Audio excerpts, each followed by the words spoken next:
On Reporters Roundtable this week, we'd already heard from the mayor about what's going on at City Hall, but covering City Hall for Texas Public Radio, Joey Palacios, a City Hall reporter up there for a maybe two front row close to the action view of this.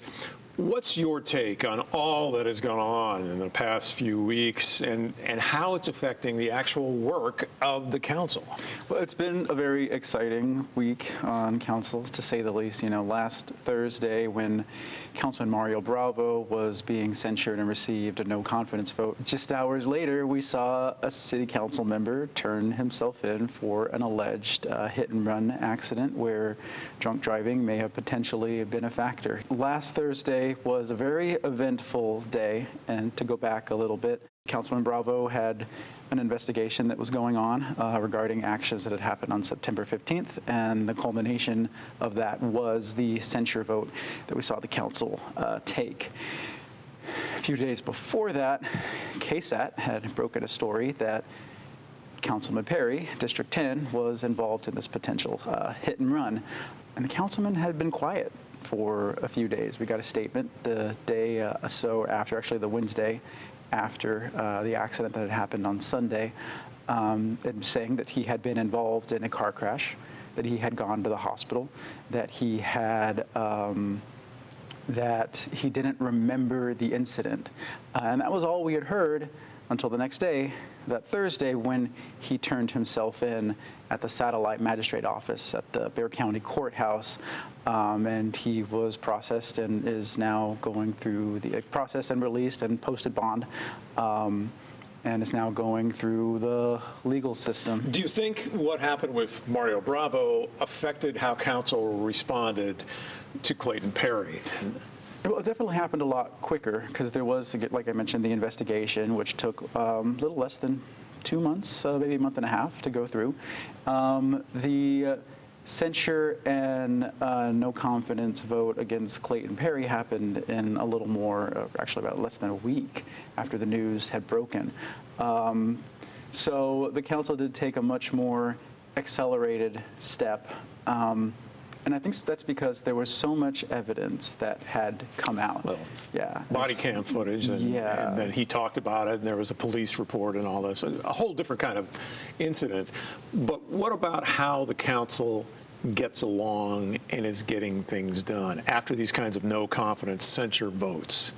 Well, so interestingly enough, during the council meeting, special meeting that was called on Monday, where they were going to ask Councilman Perry to resign, there was this shift among the council members to where the call for resignation was removed under an amendment that was put forward by District 8 Councilman Manny Palacios. And this was after he spoke. This was after he spoke and expressed remorse and apologized. Right. And did that apparently sway everybody except for the mayor? Well, from the dais, that's what Councilman Palacios had said, that they removed a section of the resolution that showed that said Councilman Perry had showed no remorse, and so Councilman Palacios had said, you know, we should strike that, and the council ultimately voted to strike that, and then they also took out the call for resignation.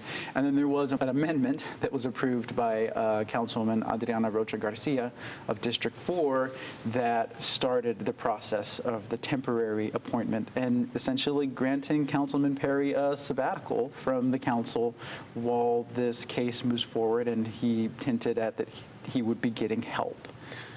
And looking ahead, what do you see happening here? They have to have the recommendations in, I guess, or applications in by the end of November or before, and then they're going to go through them.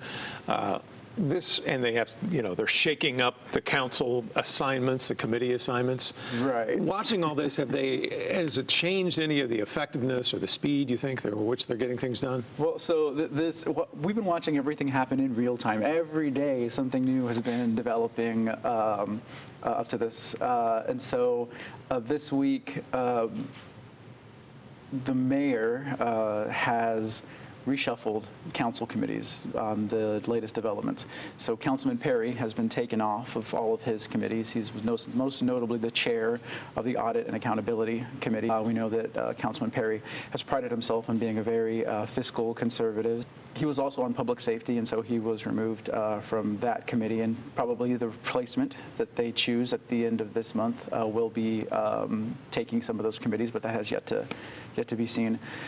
Councilman Bravo was restored to some council committees, but not the same ones that he was on before. When the investigation had started, the mayor had stripped Bravo of his council committees.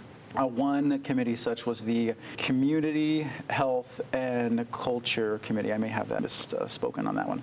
But he was on that committee with Councilwoman Sandoval, where the person he is accused of berating, and according to the San Antonio Express News, as many people know, they were former romantic partners.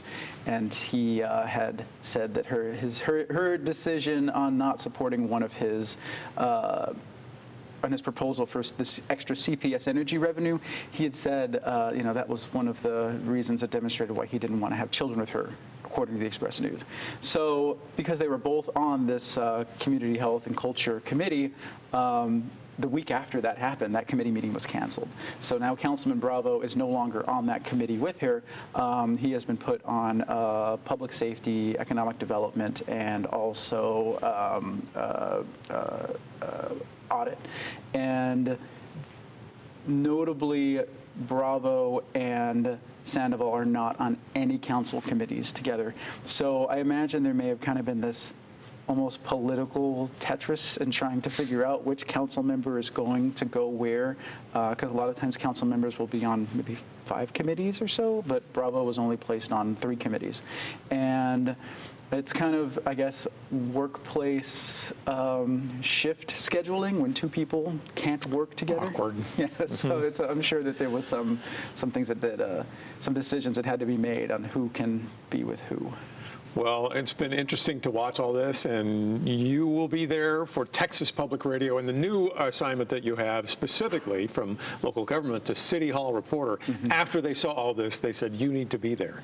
Is that what happened? More or less. There were some changes within my position, but yeah. So. All right. Well, thank you very much for your insight. Joey Palacios, City Hall reporter, Texas Public Radio. Thanks for being here.